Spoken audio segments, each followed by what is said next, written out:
Magandang hapon mga ka-happy hour. At narito ang mga balita para sa MBC TV Network News Update, 5 PM edition.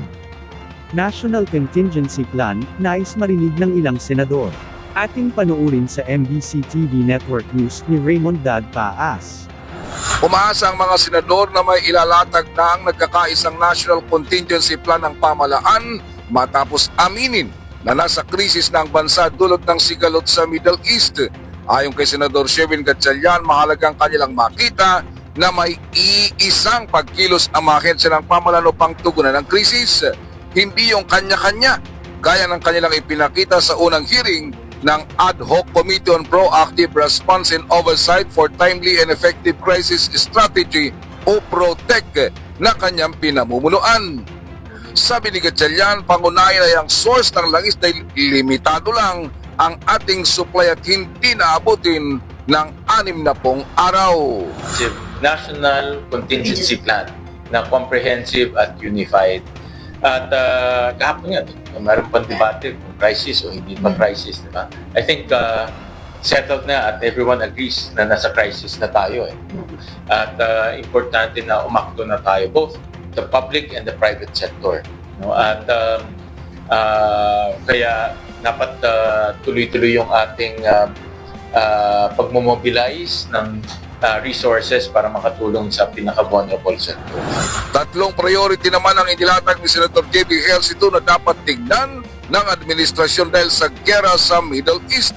Pangunahin ay ang pagkukuhanan ng supply ng langis, pamimigay ng social services gaya ng ayuda sa mga piling sektor at ang pagtitiyak na nakahandang ating security sector, partikular na ang Philippine National Police dahil sa posibleng problemang pangseguridad na idudulot ng krisis na naranasan sa ngayon.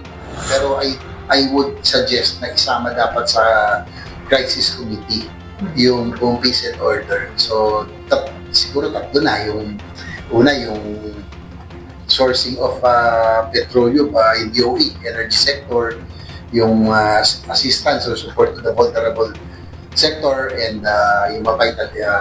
Tapos, pangatlo siguro yung peace and order. Sa araw na ito ay tuloy ang pagdinig ng Ad Hoc Committee on PROTEC ni Senator Gatchalian at imbitado ang mga stakeholders na apektado ng oil price increase. Kasama dito ang mga kinatawan ng mga oil companies, transport sector at kinatawan ng mga overseas Filipino workers o OFWs. Para sa MBC TV Network News, ito si Raymond Dad Paas ng DZRH, una sa Pilipinas, una sa Pilipinas.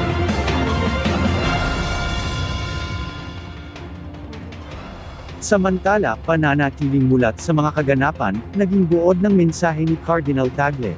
Ito ay naging sentro ng mensahe ni His Eminence Luis Antonio Cardinal Tagle, ang pananatiling gising, mulat, at alerto sa mga kaganapan.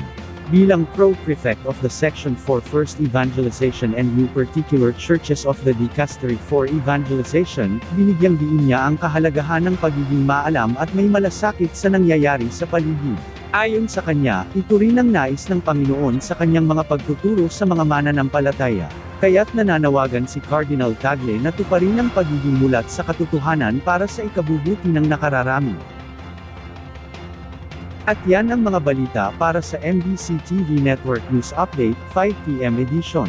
Samahan ninyo kami bukas, mula alas 9 ng umaga, hanggang alas 5 ng hapon.